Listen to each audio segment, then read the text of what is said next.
iyada maalmihii ugu dambeeyay dawladda Itoobiya ay faragelin qaawan ku soo qaaday gudaha dalka Soomaaliya isla markaana ay markaasi gaadiid fara badan iyo sidoo kale ciidamo ay ka soo gudbisay xadka u dhaxeeya gobolka Gabe uu la leeyahay dawladda Soomaalida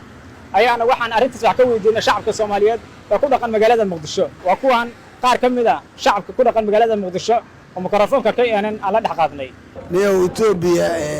anu waxaan u arkaa Itoobiya iyo Soomaaliya waxa weeyaan taariikh fog oo sooyaal baa ka dhaxayso Itoobiya lagama yaabana mid hadda dhalanay mid hore u joogay intaba inay maartay ay deysa lagama yaabano Itoobiya in la iska dhiciyo oo Soomaali u diyaar garowdo oo iyada gudaheeda ka heshiismaan Itoobiya inay fargelin wadankan ka dhaafto marnaba la sugi maayo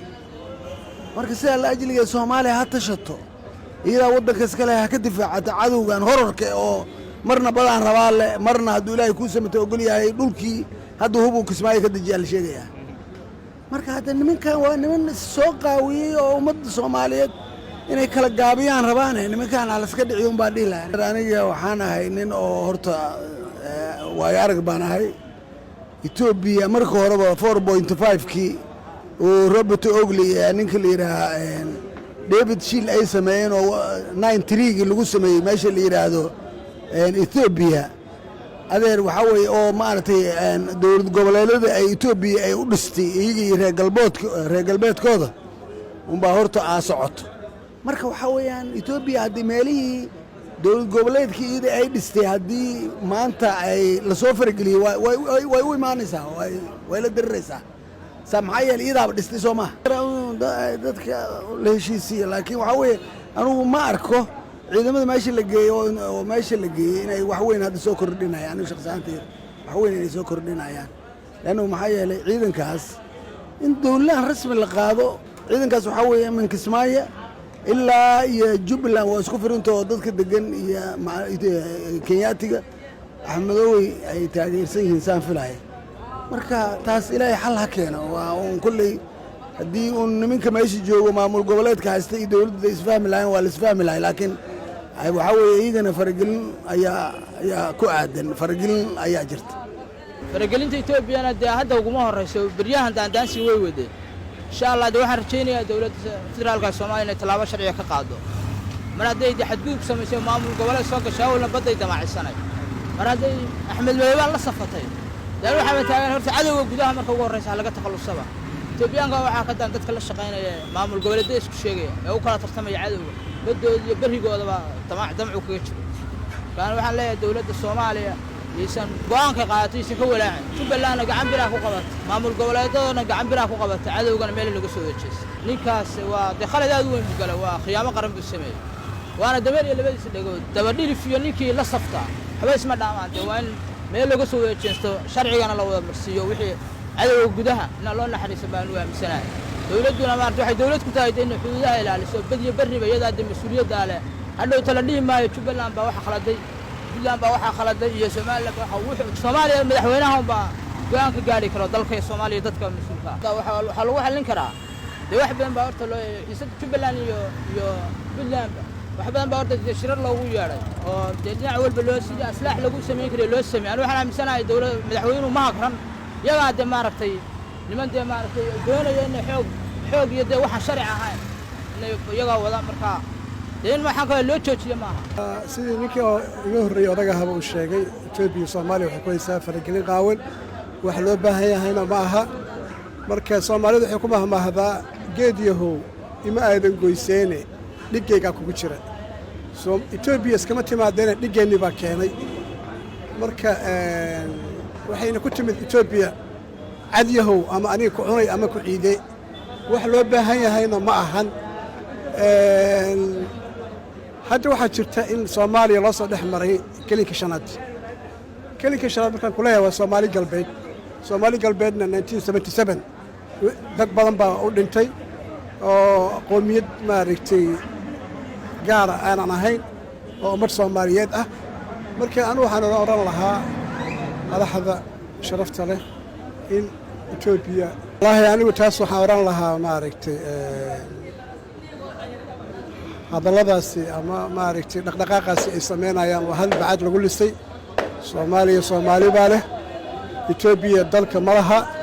anigu waxaan oran lahay soomaaliya ha noolaato soomaaliya ha israacdo mudul ninkii dhisay baa ka weyn maamul goboleedka jubbaland waa maamul maaragtay dad deegaan ay samaysteen dadkii deegaanka haddii maamulkii hore ay yidhaahdeen warniyo xoogaa maaragtay waad yaro lagu daahday aan isbeddel maarkinoo samayno waa ay ku saxsan yihiin isaguna maaragtay waa inuu raacaa waanada maaragtay dawladda iyo waanada shacabkiisa dictateer haddii loo baahan yahay waxaa loo dhaafi lahaa ninka la yidhaahdo siyaad barre markii runta maaragtay laga hadlo soomaaliya soomaali baa leh etoobiya faragelinta ay ku haysa soomaaliya marka ugu horaysa etoobiya horta lambar kow waa cadowga ugu horeeya soomaaliya ay leedahay aanan deris la nahay garat waxaanan leeyahay etoobiya sida ay u eeg tahay waxay soo damcinaysaa ama soo hunguriyeynaysaa inay soo gasho dalka soomaaliya laakiinse ani ahaantayda haddaan ahay nin dhallinyaro soomaaliyeeda waxaan halkan baaq ka dirayaa wax la dhahayo ka hortag daadka intuuna ku soo gaadhin baa layska miisaa horaa loo yidhi ma ogtahay waxaan leeyahay dawladda soomaaliya gaar ahaan shacabka soomaaliya inay wada tashtaan oo midoobaan oo ninkan etoobiyaanka waxba kuma dheera awood kuma dheera dad baa waxay leeyihiin waa naga hub badan yihiin waa naga ciidan badan yihiin aranfa kisheed wax ay ku dheer yihiin mara waryaa adigaa ka awood badan maanta haddaa isku tashatiin waa aniga ahaantayda waan dhaleecaynayaa etoobiya inay soo farageliso soomaaliya aniga oo ugu horeeya cabduqani muuse safka hore ku jira micnaha inuu dagaalamo garanaysaa marka waxaan leeyahay etoobiya kuma dhacda mana soo dhowaanaysa soomaaliya inta aniga nin dhallinyara oo anigoo kalea intuu joogo ma soo hunguriyeynayso marna horta waxaan leeyahay xasanow maamul goboleedyadu way badan yihiin sida jubbaland galmudug ma aha inaad u aqoonsato keliya axmed madoobe in cunaqabatayn gooniya la saaro wax walba waxaa la yidhi turkiya carab baa iskugu dhowey isgaadhaan marka aabba axmed madoobe waxaan leeyahay hawsha ha cakirin maaragtay xiisaddana dagaal colaadeed xilligan ha ka dhigin dagaal nin kuma dhashay dhiig unbaa ka imaada micnaha ma garanaysaa wiil kuma dhashay dhiig unbaa ku imaada axmed madoobe waxaan leeyahay niyow hadal diyaar u noqo sida uu xasanba maruu khudbad jeedinaya aan arkay uu lahaa axmed madoobe hadal waa naga diiday ma garanaysaa marka axmed madoobe waa nin weyn oo aan ognahay inuu jabhado badan soo maray uu goostay mar uu soo laabtay waa aabba soomaaliyeed marka waxaan leenahay axmed madoobow daniyow maaragtay maamul goboleedyadu waa badan yihiine adi ahaantaada wada hadal diyaar u noqaan leeyahay axmed madoobe saasaan ugu baaqayaa fargelinta soomaaliya ku hayso etoobiya waxaan rabaa in laga hortago waajib waaye suna ma aha fargelintaas waa gardaro weyn oo soomaaliya ku hayso waa in laga hortaga soomaaliya oo dhan waa u sheegaayo fargelintaas waa in laga daayaa in laga hortago habashada in laga hortago waajib waaye isku duubnaashi soomaaliya waxaa waaye haddii ninba fikirdiis ka dhiibto oo yani runta laisku sheego waa in laisku imaadaa waa in laiswar maqlaa in laga hortago yani etoobiya ee siyaasiyiinta soomaaliya oo yani etoobiya wadato waa in ka joogtaa kaas arrintaas arrin fiican ma aha arrin xun waaye waan u sheegayaa inay ka joogsadaan anigoo ah Qatara Shariif Cali waxaan meeshaan aan ka jeedinayaa etoobiya faragelinta ay Soomaaliya ay ku wado inaan ka soo horjeesano oo si wada jir ah aan Soomaaliya halno inay siyaasadooda gudaha inay iska dhaafaan dawladda ay cadawgooda u jihaystaan xiisadan cusub oo u dhaxaysa Soomaaliya iyo Ethiopia ayaa ku soo aadaysa xilli dawladda federaalka Soomaaliya ay guud ahaanba Ethiopia ka saartay hawlgalka cusub ee midowga Afrika ee la filayo bilowga sanadka 2025 inuu ka bilowdo gudaha dalka Soomaaliya. Daahir Abshir Xasan, warbaahinta KNN, Muqdisho.